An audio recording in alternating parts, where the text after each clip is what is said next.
Let's try to make a recreation of a Dubai brownie I liked, but with some changes. What could go wrong? The answer is everything. Okay, maybe I'm overreacting. I was really close to not posting this video, but this is more for the version of me from 5 years ago who was scared to make mistakes. This dessert was basically a brownie with kataifi. I'm sorry if I'm butchering that pronunciation, but basically it's a brownie with kataifi mixed with the pistachio cream on top and a layer of what I thought was fudge.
I personally didn't love the original brownie consistency, so I changed the whole brownie recipe.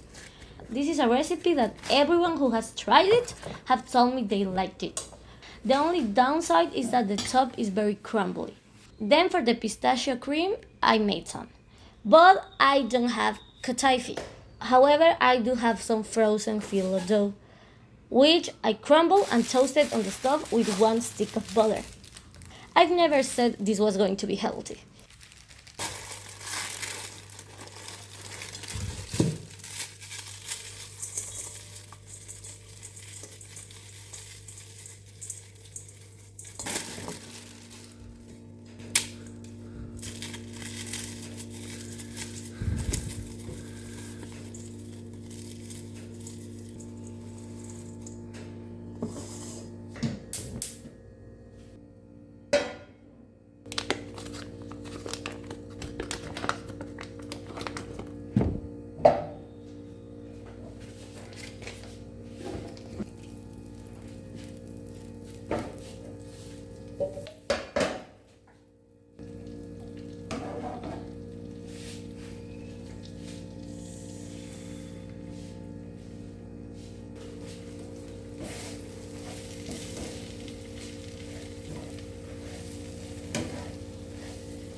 Then it was just a matter of mixing the pistachio cream with the toasted phyllo dough.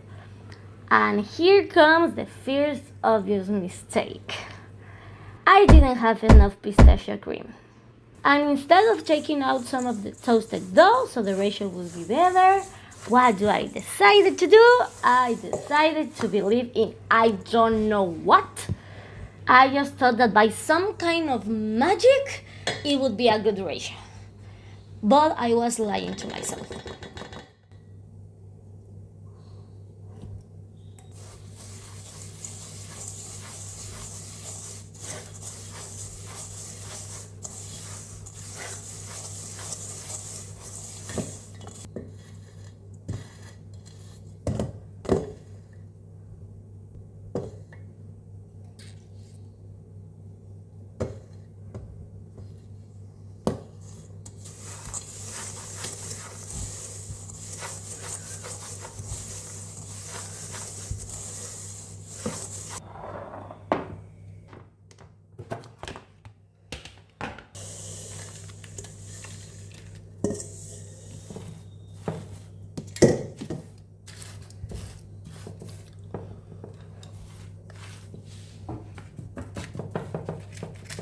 Then, because I saw that this would fall apart the moment I cut the brownies, I decided to cover everything with chocolate ganache.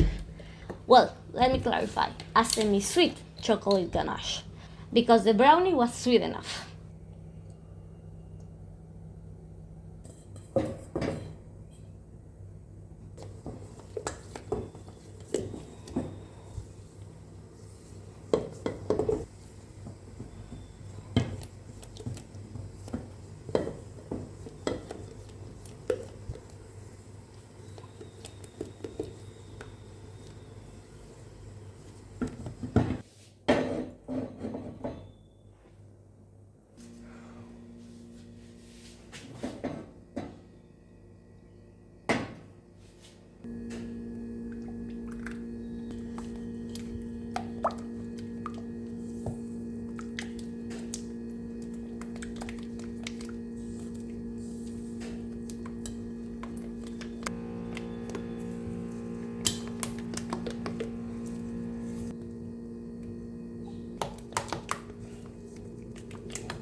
After pouring the chocolate ganache on top, I put it in the fridge and wanted to let it set a little bit before cutting it. It was a great instinct, but a really poor execution. Let's just say I did my best and I wasn't patient enough. And when I was cutting it, I realized the worst mistake I had made. I didn't remove the parchment paper from the brownies, and I baked them in a new oven, so they were a little overcooked and stuck to the parchment paper. When I tried to get a piece, it started falling apart in my hands. Because the really crumbly top of the brownies also came back to bite me in the butt.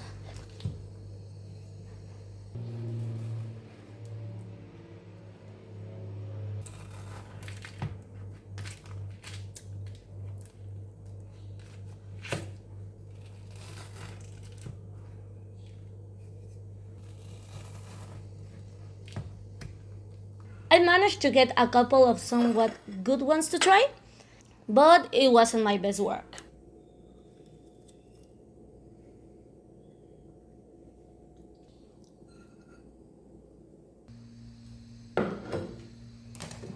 Honestly, I felt really down because I had a vision of what I wanted the result to be, but one of the ways you learn to cook is by making mistakes. So maybe I don't have my perfect Dubai brownies yet, and I don't know exactly what to do yet, but I know what not to do. Honestly, flavor wise, they were delicious. I loved the taste. I just think they have a terrible structure because even the texture was good, but I'll just have to work on that. Let me know if you want to see the next trial. And remember when I told you they were falling apart? When I was putting them away, some of them didn't hold together. And at some point, I just got so frustrated and impatient that I flipped them over onto a container. So definitely don't do that. And even better, use this video as an example of what not to do if you want to make something similar. If someone asks what the ones in pieces are, I'll just say they are a deconstructed Dubai brownie. See you in the next one. Bye.